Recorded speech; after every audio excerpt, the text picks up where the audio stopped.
Welcome back, Tribe. I have an interesting one on the heels of that episode we did with alcohol. Apparently, caffeine probably isn't good for us. Who would have thought? We're going to look at the shocking effects of going caffeine free for a month. I'm an addict. I drink this stuff all the time. I put goat milk and coffee together. It's a cold brew, and I've been feeling a little weird lately. Can't sleep as good. Appetite's kind of whack. I'm feeling tired more than usual, and I think I'm getting into this negative feedback loop where I'm drinking caffeine, but it's having no effect. But the negative symptoms underneath are all that's left that I'm feeling. Let's see. It's probably what's happening. So hypothetically, what would happen if you did not consume any caffeine for 30 days? This is actually very interesting. Over 85% adults in the US consume some type of beverage that gives them caffeine, usually in the form of coffee or tea. Children consume a tremendous amount of caffeine doing sodas and energy drinks. And this is Dr. Eric Berg, DC. Forgot to mention that. Now, I will totally admit this right up front. I am addicted to coffee. Okay? Same, brother. But same. I don't have that much. I mean, it looks like this cup is really large, but if you get the relative size, it's pretty small. This is how much coffee I have every single day, only in the morning, simply because I used to abuse it in college. I used to drink pots of very, very strong coffee. It kind of burnt out my adrenals. But caffeine is the most widely consumed mind-altering drug on the planet. And people drink it out of habit. They just like the taste. Some people drink it to increase their energy. I drink it for creativity. It does actually seem to help me become more creative in the morning. But in reality, not because it gives me energy, it just basically makes me more awake. And so there is some data or studies that shows that caffeine can increase certain like conceptual memory, reasoning, reaction speed, mood, and even spatial memory. And those people that have insomnia, they're fatigued, or they have jet lag. It's in 60 different plants. And the reason why plants make it, they make it as a pesticide to kill insects by either killing them directly or stunting their growth. But it works slightly different in humans, okay? Of course it does. In humans, it's involved in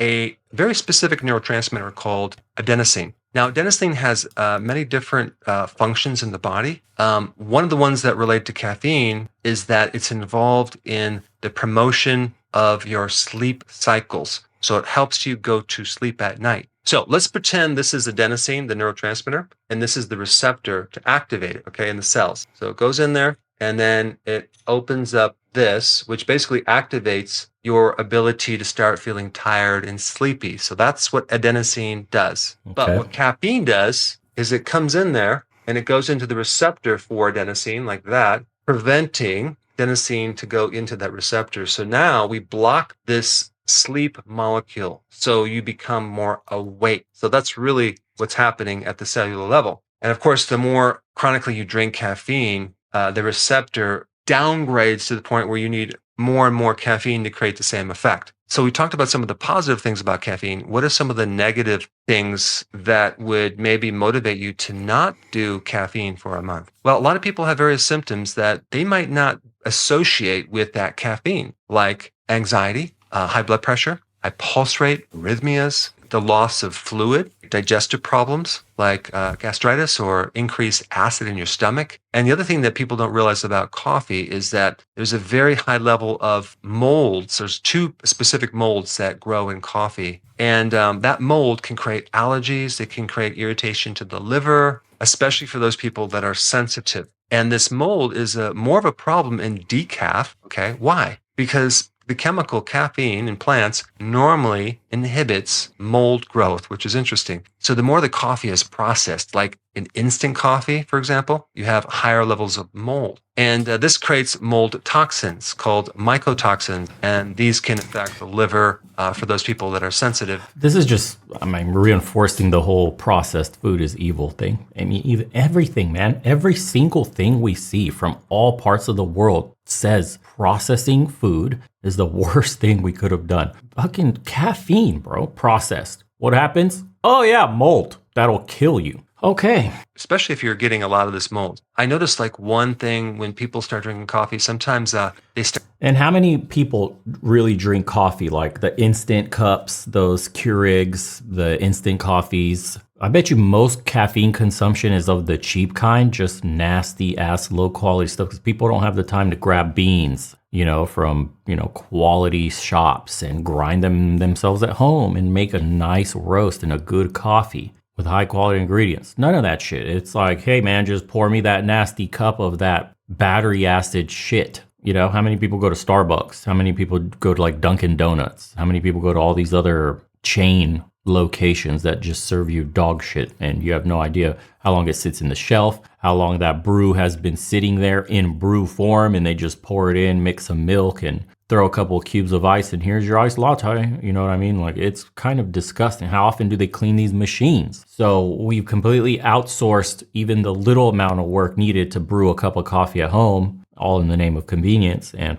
paying for it on the back end with mold, shitty quality you can't control, probably gets you diarrhea right away. You ever notice when you drink cheap coffee, especially, you're running to the toilet? Game over for your stomach. Start sneezing, or they feel kind of like this reaction. That usually is the liver causing some type of reaction, kind of get rid of something. So I think it's important, if you're going to drink coffee, go for quality, go for organic, and try to keep your coffee to a smaller amount. 1 a day would be the best thing, because coffee also depletes you of vitamin B1. And so if you're drinking coffee a lot and you're not replacing that B1, you may start feeling more anxious, nervous, jittery, hard to relax, hard to sleep, excessive thinking all the time. So those are a lot of the negatives. Guilty. There's one additional big negative that really I think is the most important thing to talk about, and that is the stimulation of the adrenal glands. So not only does caffeine block that neurotransmitter to make you more awake, it also increases the adrenal neurotransmitter called adrenaline. So this is involved in the stress response. This is involved in the flight or fight mechanism. And so this is more of a problem if you're drinking a lot of coffee over a long period of time, because you're just stimulating the adrenals over and over and over and over, like I've done in college with. Yeah, what's the negatives to literally fight or flight response activated for half the day, long term on the body? I mean, isn't that a stressful event, flight or fight, that you literally produce or release adrenaline, activating all these effects in the body? And now we're doing that same thing where we're essentially, you could think of it like redlining a car. So imagine the kind of damage you do to your engine, keeping the car bouncing off the red line constantly. In a sense, the same comparison can be done with the human body. You're drinking caffeine and you're essentially putting your body on the red line without even knowing. You just have insane like anxiety, stress, mind's running everywhere. Like your brain is on, like flight or fight. Energy, you're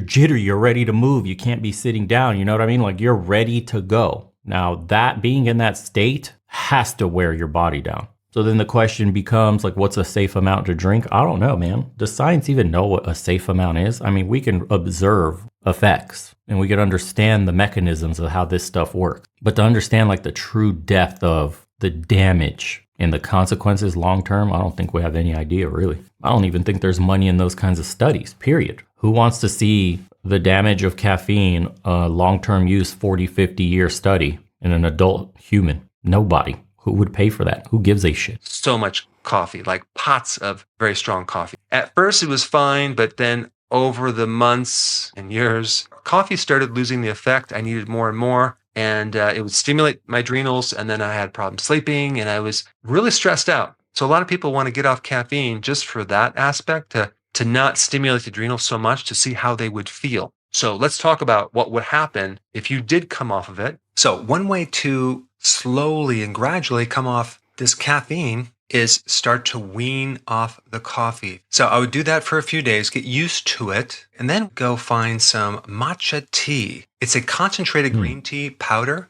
as a supplement, and it has half the caffeine as coffee. So a cup of coffee is like 140. This is 70 milligrams of caffeine. And you can do that for a while until your body gets used to it. And then you graduate into regular herbal teas that have roughly about 40 milligrams of caffeine. And as you're slowly graduating off this higher amounts of caffeine, your body's going to adjust to it. And then at this point, you have some options. You can either just stop the tea altogether or use tea that has no caffeine in it. But that would be just kind of a rough example of how you would graduate off a higher level of caffeine. And then I'll give you solutions on how to transition without going through all those withdrawal symptoms. So number one, I think you would definitely feel less anxiety. You would have actually more B1, so you'd feel more calm. You would definitely have better sleep, which will then give you more energy during the day. Your blood pressure might just go normal. Your pulse rate will come down. If you had any type of arrhythmias or heart palpitations, those would probably disappear. You may even notice that your teeth are better because coffee does stain the teeth, and so does tea. And you might even find there's benefits to the liver because there's going to be less mold activation of some allergy that you might have. But I think the biggest thing is you're going to have less stimulation of the adrenals. You're going to have better adrenals that are not going to be stimulated so often. So what are some good things you can do? You can do this very gradually by just going from coffee to tea because tea has less caffeine. You're going to find that these receptors start to adapt to the point where you have much less withdrawal symptoms as you go through this, because sometimes these withdrawal symptoms could last for maybe an entire week, usually not more than a week, but it could happen in a week where you get headaches, dizziness, you feel tired, mood changes, irritableness. Number two, herbal coffee substitutes like Ticino, and there's many others as well. And some of them are actually quite good, so you can experiment with that. Also, I would recommend taking B1 and B12. Those two can actually greatly reduce the withdrawal symptoms. But I think there's some other things you can do as well, like take adaptogens. Ashwagandha is awesome. It helps you tolerate stress. Certain mushrooms give the adaptogen effect. Another one would be lemon balm tea. So these are just things to make the transition easier. But I think for a lot of people, it's definitely worth trying, especially if you drink a lot of coffee and you have some of the symptoms that I mentioned. Now, since we're on the topic of, something preventing your ability to sleep, I think a good night's sleep is a very important thing in strengthening your adrenal and also decreasing the need for caffeine. I'm going to give you one little tip that I don't have in other videos. If you're sitting in front of the TV or your computer or your cell phone, that blue light in the monitor greatly messes with your melatonin, which can affect your sleep. So if you were to get a blue blocker type shades like this and wear these the last 2 hours before you go to sleep, you will find some. They always ask, why do you wear glasses inside? IR blocking, blue blocking, polarized, whatever it is, I got them all. All the glasses I wear, always, the sunglasses, I always wear them inside for this very reason. Blue light. It's funny because when I'm outdoors, I actually don't wear sunglasses that often unless it's an extremely bright day. I'd rather have my eyeballs out there tested in natural light, work how they're supposed to, but I don't feel like there's anything natural about screens and synthetic lights inside everywhere blasting my eyeballs. So yeah, I wear and will continue wearing shades indoors, protecting my eyes. How ironic is that? Amazing things happen. I've been using this recently, and just like 2 hours before I go to sleep, and I start to get tired a lot faster because I'm filtering that blue light that keeps you up at night. Now, if you want to get more information about sleep and wake up. It's just a very informative video. I have nothing really to add to this one. Just chalk it up to a value-based vid on the channel. A bunch of us may be feeling some of these side effects, been looking how to quit. The most important part for me is just weaning off coffee the correct way, using matcha tea since it cuts the caffeine down in essentially half per cup, and then going into a green tea that also cuts that down again is a good way to wean off permanently, because that first week or two, I'm telling you, he says it doesn't last usually more than a week, but I don't know. I felt like crap for 2 weeks. The first week, of course, is the worst, but just being able to wean off without battling the withdrawal symptoms is hugely beneficial and probably sustainable long term. And buy some glasses, boys, blue light blockers, period. Protect your eyesight and stop disrupting your sleep. Something he didn't mention is this is the devil before you go to sleep. This thing right here. Turn it off. This thing shouldn't be anywhere near your eyeballs in the last at least 60 minutes, 2 hours before you go to bed. This should be on silent, alarm set for the morning, whatever you need it to, and on the nightstand away from you. If anything, use the last 60 minutes in bed or whatever time you've allotted yourself to read a book, journal, whatever it is that doesn't involve screens, tablets, computers, anything. Get rid of this shit. This is causing you a lot of problems. And most of the time when you say you're going to bed at a certain time, you're going to be mindlessly scrolling on social media, rabbit holes of YouTube. Who knows? God knows what it is you're doing, but you're hardly ever waking up when you need to on time or going to bed when you need to on time because of this. This is probably doing far more damage to people's sleep, energy levels, mood, etc. than coffee will, but still, a reminder is nice. So that was Dr. Eric Berg, shocking effects of going caffeine free.